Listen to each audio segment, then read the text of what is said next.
Hello, my health-savvy friends. It's Dr. Tom McWright here today, asking the question, do meditation apps actually work? Can they help with anxiety and depression? And how do we start to put the science into practice? Meditation is an ancient art form, stereotypically practiced by Buddhist monks and Silicon Valley entrepreneurs. There is a lot out there written about it. But you don't need to pore over reams of scholarly texts to put it into practice. It's something that you can do right now, and later in the video I'll show you how. I began meditating around about the age of 15, inspired by some key role models in my life at the time.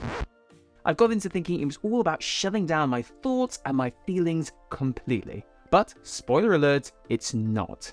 That turns out to be really hard and actually kind of misses the point completely. So what is meditation about, and how can it begin to impact mental health? We live in a really distracted world, constantly bombarded by all of these thoughts and feelings that keep coming up from nowhere. If you've ever tried meditating before, the first thing you'll have noticed is just how busy your mind gets. All of these thoughts and ideas and plans and images seem to float into your awareness from nowhere, taking you away from the present moment. And meditation is all about bringing you back to that present moment. Now, there are many ways of doing that, but the most researched and the most popular at the moment, certainly in the healthcare world, is mindfulness meditation. Mindfulness is about changing our relationship with our thoughts and our feelings, not becoming emotionally dead. It's about recognizing and identifying when the thought or feeling comes along. It's about accepting it for what it is, and then choosing the way we want to respond to it. It's meta-thinking, which is why many think that they can play a big part in improving our mental health. In depression, anxiety, and other mental health conditions, our self-talk, that voice inside of our head, is biased towards the negative. Mindfulness training helps us refocus on the present and disengage from negative patterns of thought. When we're struggling with how we feel and react in certain circumstances, mindfulness allows us to feel what we've got to feel, but to choose how we want to react. When the voice in our heads tells us that we're too fat or too old, too stupid, or not good enough, mindfulness helps us recognize that these are just thoughts. Our brains chatter, and we can choose to believe them or to disregard them and move on. And when we have a tendency to jump to negative conclusions, like assuming we've been ghosted by a new love interest that hasn't texted back soon enough, mindfulness can help us become less reactive. And it can help us even identify some of those underlying beliefs that might be fueling some of those quick assumptions. Now, if you're thinking, that all sounds great, but you know what? I don't want to spend years training as a Buddhist monk. Well, I've got some good news for you.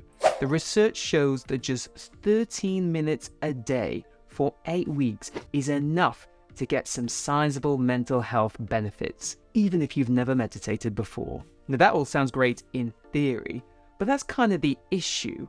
The popularity of mindfulness has exploded recently, but whenever it's discussed openly out in the press or in the wider world, it's mostly just the theory that's discussed. Only a minority of news stories actually bring on health experts to talk about the health or the mental health input, and only 2% of news stories actually refer to any evidence that's been done in the field. So does that mean that there is no evidence? Well, not quite. Several big studies bringing together the findings from multiple other bits of research has shown that certainly for depression, mindfulness seems to be as effective as other psychological therapies and even antidepressants. This goes for people who are prone to recurrent bouts of relapsing depression as well. It's for that reason that NICE, the medical organization in the UK that recommends how things should be treated, have actually explicitly said mindfulness could be an option for mild depression. In anxiety, though, the evidence is a little less clear. It certainly seems that using mindfulness-based treatments are better than nothing at all, but it's unclear whether mindfulness is as effective as other psychological treatments out there for anxiety. It certainly also doesn't seem to be effective when you're having a current bout of anxiety. This all seems a little bit odd because you would think that relaxing and putting yourself into a meditative state would help with anxiety. In fact, it might just be that we haven't got enough research yet to draw any conclusive answers compared to depression and mindfulness, where the evidence base is much broader. I think the other thing to mention is that when you look at mindfulness in the research, there's a big variation in how mindfulness is done, with a lot of the research looking at therapist-led mindfulness classes that kind of take place once a week over several weeks. That's a very different setting to your commuter listening to a mindfulness podcast through their AirPods on the train. Of course, if you've come to this video, you're probably more of an app on the train kind of person than a therapist-led meditation class. So with that in mind, I thought I would share some of my top picks.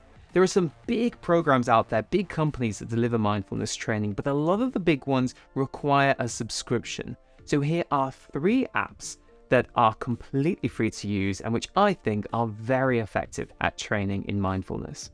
The first app we'll take a look at is the Insight Timer. And the Insight Timer is completely free to access, but the thing that sets it apart is just how much content there is on here.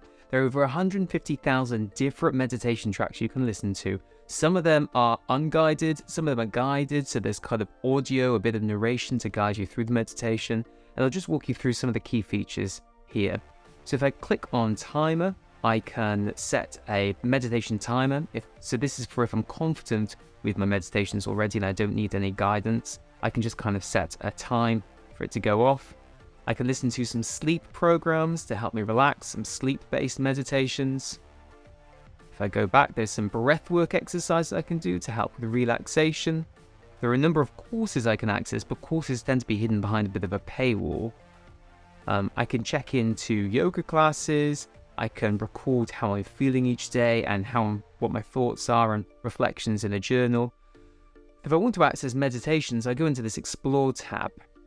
And if I click on meditation here, you can see I've got a range of different meditations here. Now, what's not totally clear is which of these are mindfulness based. But I can, if I go back, search specifically for mindfulness. You can see I've searched it before, and it will come up with some tracks specifically related to mindfulness. I guess, again, what's not totally clear from here is how many of these are truly mindfulness or maybe based on a mindfulness evidence base. And it's not totally clear who all of these people are, so I don't know how many of these are legitimate practitioners of mindfulness. I guess the other thing that makes it a little bit tricky is that some of the content in here is mixed up with some non-evidence-based practices related to things like chakras, astrology, tarot. So if you're into all that kind of thing, that's great, but it could become confusing if you're really trying to limit your practice to those that are evidence-based. But the huge number of different audio tracks on here, I think, definitely makes it a worthy contender when you're thinking about your next meditation app. The next app is the Mindfulness Coach, also a free app, and this one developed by the US Department of Veterans Affairs. And compared to the Insight Timer, it's got far less content on it, but what content there is really beautifully organized.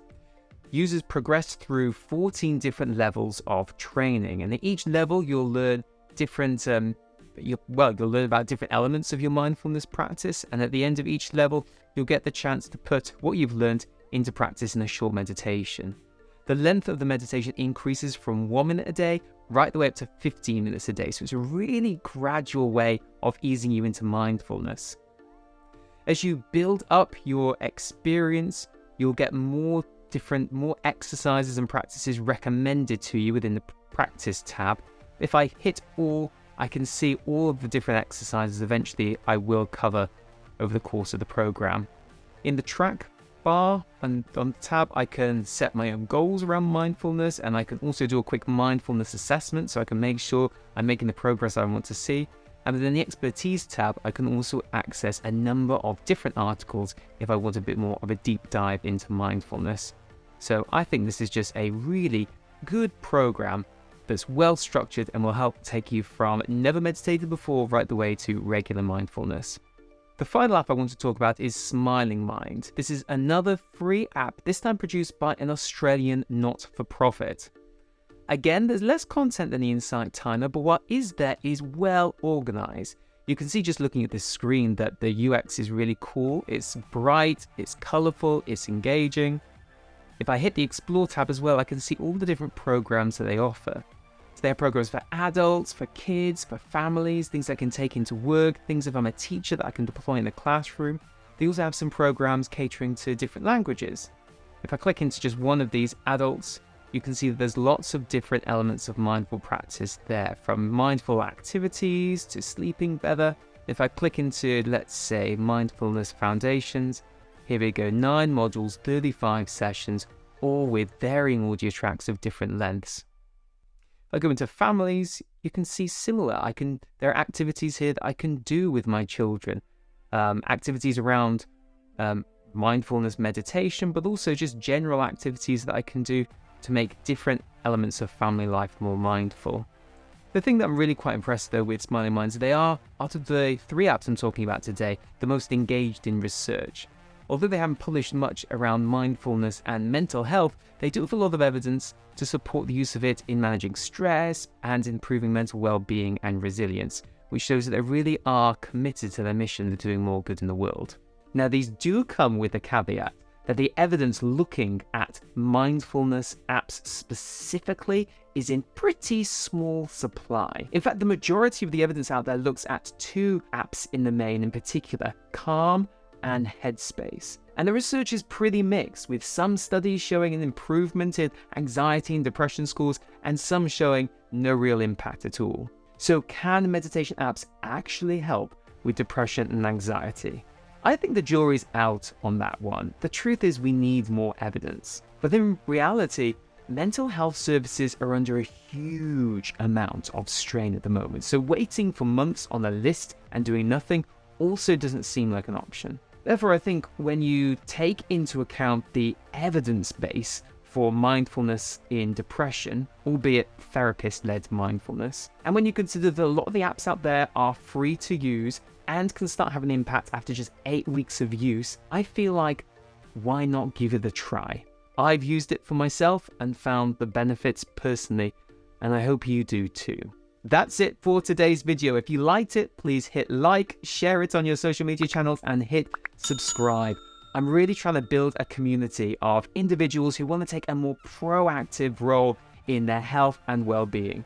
So if that sounds like you and you want to find out more about things you can do to live the healthiest, happiest life you can, please join the community, hit subscribe, and I hope to see you on the next video.